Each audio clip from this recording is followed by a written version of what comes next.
gang. You don't believe in no fate. Every day digging the grave. Stepping up here with the stakes. City of dreams, city of...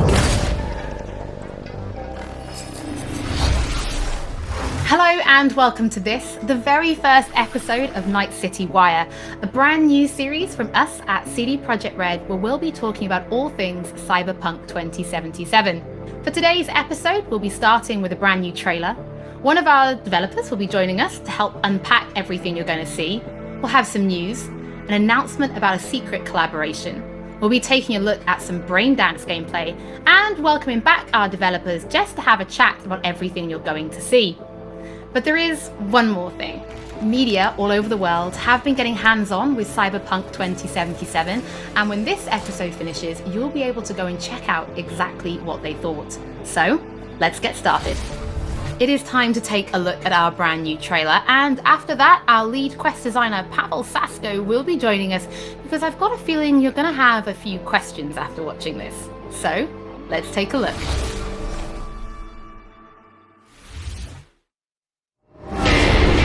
Love this town. The city of endless opportunity. Ready to get your cherry popped? Yeah, come on! City like any other, just bigger. Nah, mano, not just any other city. Legends are born here.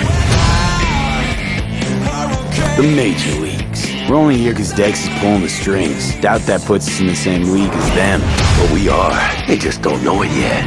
But if you got the cojones and you know how to use them, you can do damn near anything. Unless you catch a bull. Even then, you go out with a bang, right? You know, you can make heaps more eddies as a motivational speaker. Yo, Mr. V, a pleasure. So what's the gig, Dex? You meant to come out in one piece?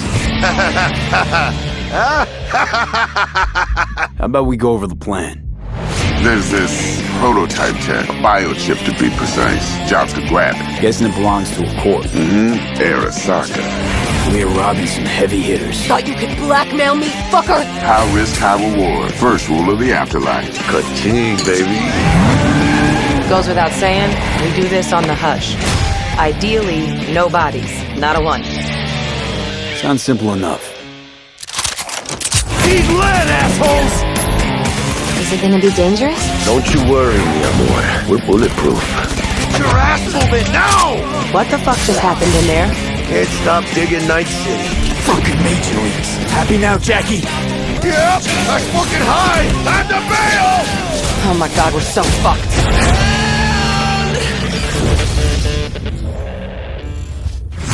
Dex, what the fuck? Can't risk it, V. And you, who are you? Fuck.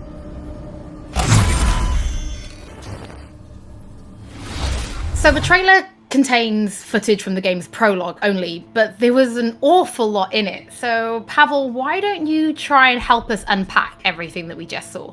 Oh yeah, I mean, absolutely, I can try. So, what you have just seen is only the prologue of the game. So that awesome stuff is only happening in the first few quests. What the trailer shows you is really our stage, the Night City. You know, this gigantic city built of 6 completely unique districts, surrounded by the 7th one that we call the Badlands. As a player, you are meeting Jackie. Jackie's your friend. Now, they together are trying to reach out for something that is very precious. They are trying to reach out for this chip of immortality, this gateway to eternal life.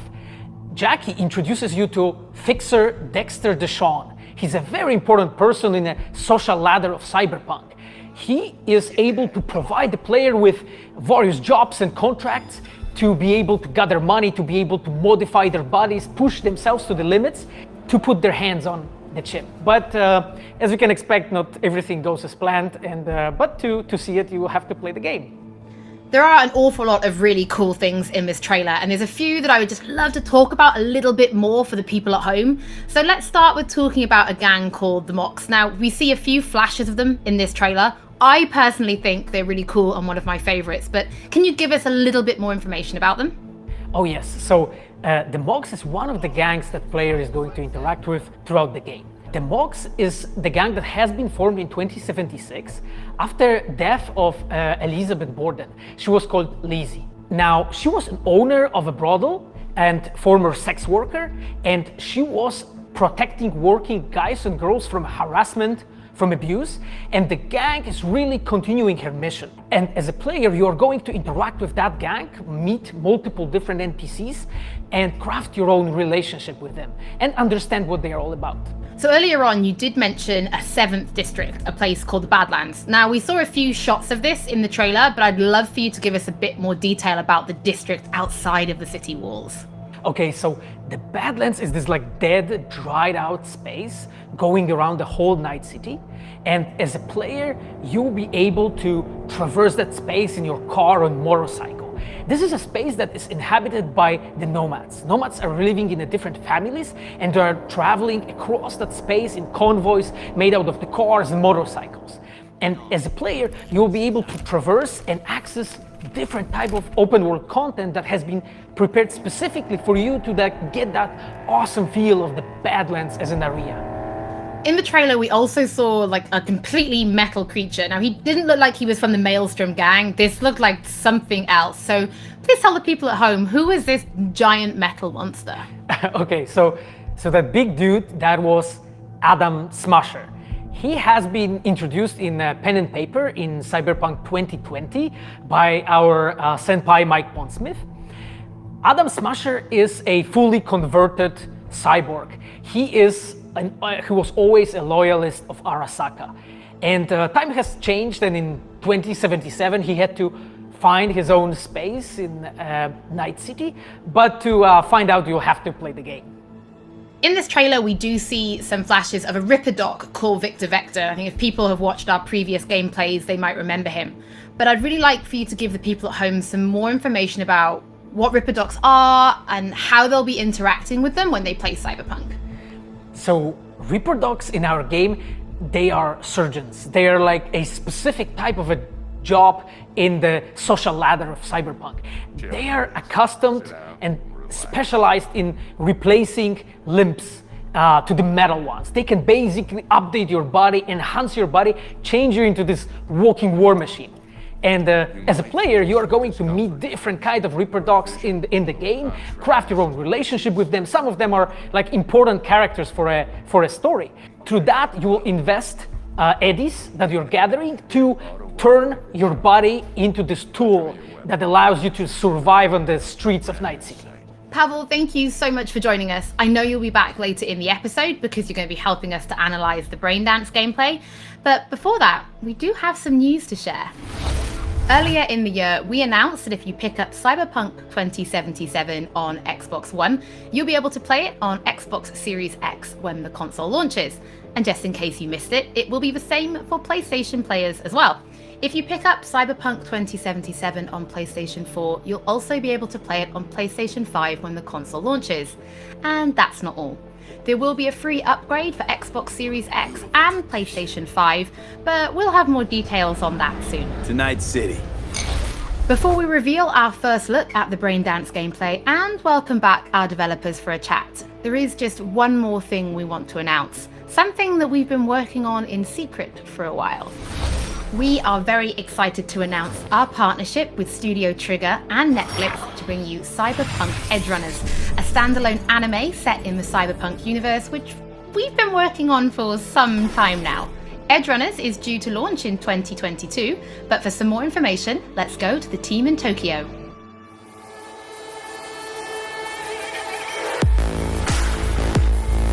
Hi, my name is Saya Elder.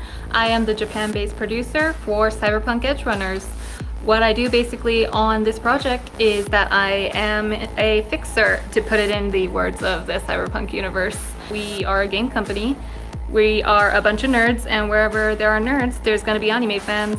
So it was always a dream for us to make anime. When we began this project, we were certain that we didn't want to make a recreation of the game. Cyberpunk Edgerunners is a standalone story set in the same universe. The stage is still Night City, but everything else is totally new. New characters, new story. I do like to think that it's going to be a great gateway for newcomers to come and check Cyberpunk game and also the Cyberpunk genre as a whole.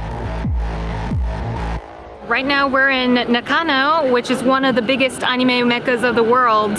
I'm going to take you to Studio Trigger right now because we have the wonderful opportunity to talk to the dream team that will be bringing you this anime. こんにちは。トリガーの代表取締役の大塚です。監督の今石です。キャラクターデザインを担当する吉成です。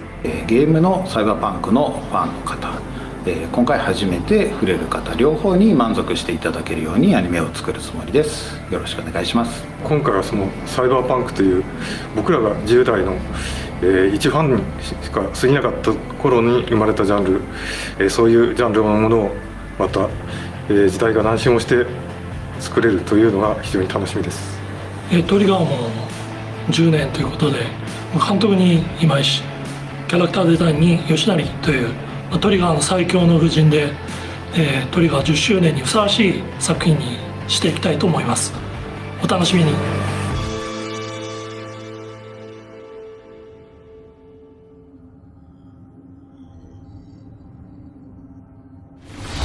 Now it is time to show you some gameplay of Braindance. This is a feature that you'll experience when you play Cyberpunk 2077. Braindance is essentially a recording of somebody else's experience. It allows you to relive their sense of sight, smell, touch, and even hearing, all thanks to a special device. After the gameplay, I will be welcoming back Paweł Sasko, and will also be joined by Patrick Mills, our senior quest designer and all-round lore master, who will be helping to answer your questions and give you some explanation on how you'll be interacting with Braindance when you play Cyberpunk 2077. So, let's take a look. Plan simple, do nothing odd, don't get creative. You go in, snatch the cash, get out, and we sell the BD to those psycho freaks from the studio. Got it. And remember, everything on full blast. They'll spot us extra for a wicked adrenaline high. Okay, on you go.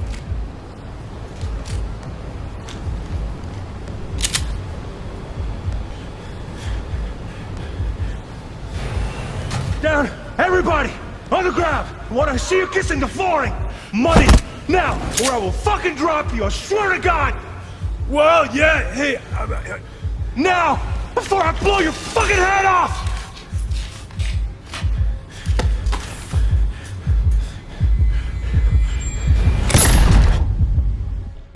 Ah! Slow, deep breaths. Your cortisol and adrenaline spiked, but the soft activated your hormone blockers. Nothing happened. You're alive and well. That was too much. Could feel the guy's pain, his stress, his hope. Hope wrapped up in something else.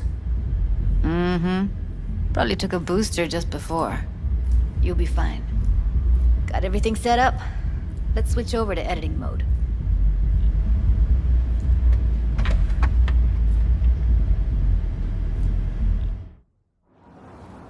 I'll sever the link to the BD Roller's sensory array. You'll be able to look around freely. Whole scene's yours. Full cam control in analysis mode, so move around, zoom in and out, whatever else you come up with. Think of it as your own little sandbox. So, analysis mode, you control playback. Can even pause when you feel the need. Then you use the editor console to unpause. Try it. Plan simple, do nothing odd, don't get creative. You go in, snatch the cash, get out, and we sell the BD to those psycho freaks from the studio. Got it. Dream as hell, right? Well, that's not all. You can speed things up or rewind, whatever you like. Give it a try. Rewind, roll it back to the top. Can I? All good, neat. Now try fast forwarding a bit. Plan simple, do nothing odd, don't be creative. You go in, snatch the cash, get out. Okay. You can also reset the recording. That'll take you right back to the beginning. Try it. Now for some fun. This here's why you came in the first place. In analysis mode, you get to view and even scan details of the enviro recorded by the BD roller. Focus on the heat, the gun this gonk gets from his buddy at the beginning. Now scan it. Plan simple, do nothing odd, don't get creative. You go in, snatch the cash, get out, and we sell the BD to those psycho freaks from the street. And remember, keep them less. There's nothing to leave right now. Okay, right here. Excellent. Let's move on. Now heads up. In analysis mode, you can ferret out background noise and conversations if the roller got close enough. This tech records everything, every little detail, even the sights and sounds the roller was never aware of. To see the sources of the recorded sensory signals, switch to the audio layer in the editor. Go ahead and try that now. Okay, good. Now you should see several sound signatures in the store. Choose one and hone in on it. Pack of 6, case of Brosif, and a couple of zappers. Okay, we have a deal today on 2 flavors. Curry and surf and turf. Everybody! So, any thoughts? Unbelievable. Seriously, like what's happening right next to me. Yeah, it's how BD recording implants work. They pick up everything, all the elements in the background. Then an editor tweaks them, makes them pop. Keep playing with the sound, explore it a bit. We'll move on when you get bored. What I see you kissing the flooring! Money! Net! Sometimes you can analyze extra layers in the raw, stuff the roller's cyberware picked up. Like what? Ev's got Kiroshi optics that grab infrared, meaning you should be able to grab heat signatures from her recording. Huh. Hella nice. Scanning works on peeps, too. Walk up to the wounded chick. Try scanning her. Alright, next thing. Scroll forward to the part where our artist gets a lead injection. Or I will fucking drop you, I swear to God! Well, now, fucking head off!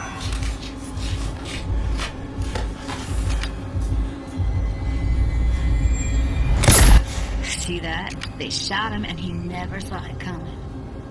But you will. Here it comes. My favorite part of the game. See the blinking thing over the entrance? Surveillance cam. Must have caught our shooter. You'll see in a sec. Cam feeds to the screen behind the clerk. Roll back to where the screen's in the kid's field of vision, then scan it.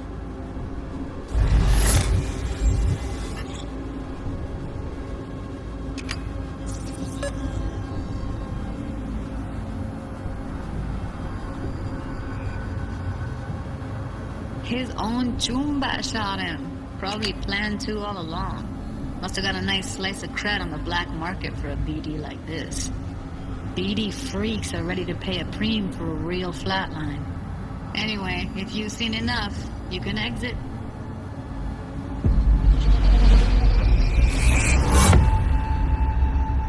Yeah, it's impressive, right? It's too bad most of the BDs we do here are only good for flogging the log. So Braindance is a pretty big part of the Cyberpunk universe. It's not just something used for adult films. There is an awful lot to it. And there's 2 sides I'd really like you guys to help me explore. First is the lore, so how this actually fits into the universe. And then there's the gameplay side, so how players will be interacting with it. So Patrick, could you tell us more about the lore of Braindance? I would love to. So in the world of Cyberpunk 2077, Braindance was invented way back in the early 2000s at UC Santa Cruz. It was developed as a way of recording a person's experiences and then playing them back for someone else so that they could relive them as though it was happening to them. It was originally used for things like therapy and prisoner rehabilitation, but by 2077 it's become this global media industry, including things like movies, mass entertainment, things like that, video games, some interactive things, and of course adult fare as well. Now in our game we deal a lot with black brain dances, or XBDs as we call them, and there are different types of those, but the one that you saw in the trailer just there was a flatliner. Now that's where the person recording it actually dies during the recording, and it's popular with sort of an illicit kind of a thrill, but a mercenary can also use them for various things, and you'll see that in the game, of course. And from the gameplay perspective, we have been working a lot throughout last years trying to figure out the best way how to use the Braindance in the game as a mechanics. So what we have settled on is this Braindance editor mode. As a player, you will be able to run the Braindance in the editor mode and see different clues that have been registered on the peripheral of given actor. Now, as a player, you can slide on the timeline of that recording, back and forth, trying to uncover different clues. And that clues are actually telling a story in the game. So, as a player, you will run different investigations that will lead you to different mysteries, and you will uncover them actually using that Braindance as a mechanics in the game. So, as Paweł was saying, we use Braindance as a storytelling tool. It's not a collectible. It's not something where you're going to go in and you're going to play it and you're going to be like, I've seen this before. What we use Braindance for is to give you a keyhole into the life of the residents of Night City. And we can explore things like childhood trauma, religion, various philosophical ideas in a way that you might not otherwise experience in a story about a mercenary on the tough streets. So we've tried to talk about some of the aspects that we think the community will find really exciting, but you know, while you're both here, I'd love to know, what is it about Cyberpunk that you guys are really excited for? Patrick, why don't you start? So one of the things that I'm most excited about in this game is the characters and the way they interact with the world. We've got this really interesting world that stretches all the way back to the Cyberpunk 2020 source material and all of these events and all of those things, but those don't mean anything unless they connect with characters. And so when we come up with a character, we start with their function. What is this person? What do they do in the story? But we don't stop there. We go back and we figure out, what was their childhood like? What was their upbringing like? What kind of obstacles did they face in this harsh reality, and did they overcome them? And how did they overcome them, or did they not overcome them, and why? And you can see all of those things in their environment, in their dialogues, in sort of how they operate in the world. And we come up with that for all of our characters. Now, you look at someone like Victor Vector, and you're going to see stories about his past in his environment and in his dialogue. You know, we come up with that stuff even if we don't use it in the game, because it helps inform us as to who these characters are. And for me, I would not be myself if I would not say that I'm the most excited about our quests. Like with our Witcher 3 team, with Patrick and like everybody that has stayed with us since the Witcher 3 time, we really have grown so much. We have learned so much, and we have used all that experience to put them into the quest that we have made. And you will not find really a filler in this game. Like everything has a meaning. Like we put so much effort into making sure that everything is rewarding, is interesting, is talking about characters, as Patrick said, is talking about worlds, is talking about emotions, like touching the player in a really, like a real way. And I just can't wait to find out what you think. Paweł, I know you mentioned story and quests and writing quests, and when I was last in the studio, I had a look and I saw a notebook on your desk, and I would love for you to show everybody this notebook. Okay, Hollie, I mean, you asked for it. So this is my notebook. It says Salsa Quest Designer. The reason is because I dance salsa, and I'm a quest designer, so you know. So I started this notebook actually when we were really starting Cyberpunk. At the very beginning, I wrote like a first note, and it says pretty much something along the lines of that we were starting with a prototype. And then, you know, I kept on basically noting things that we've been working on for like next years. I remember once when our concept artists actually approached me, and they said that they want to take a look on my notebook. I was like, what for actually? And they took some pictures. And they told me, yeah, well, you know, because we are looking for a reference material for notes of a psychopathic killer. Yeah, well, you may find maybe some of my notes in the game. Paweł and Patrick, thank you so much for joining me. I'm pretty lucky because I have read some of the stories that you and the team have written for Braindance, and I'm pretty excited for people to discover them. But before we do finish today's episode, there is just one more thing we'd like to talk about. Earlier in this episode, I mentioned that media have been getting hands-on with the opening of Cyberpunk 2077, and they should be posting their impressions right about now. And if you missed anything from today's episode, don't worry, we'll be uploading everything to our channels very soon. And finally, on behalf of everybody at CD PROJEKT RED, we just want to say thank you so much for joining us for this, the very first episode of Night City Wire. But don't worry, we'll be back with episode 2 in just a few weeks. So, we shall see you soon.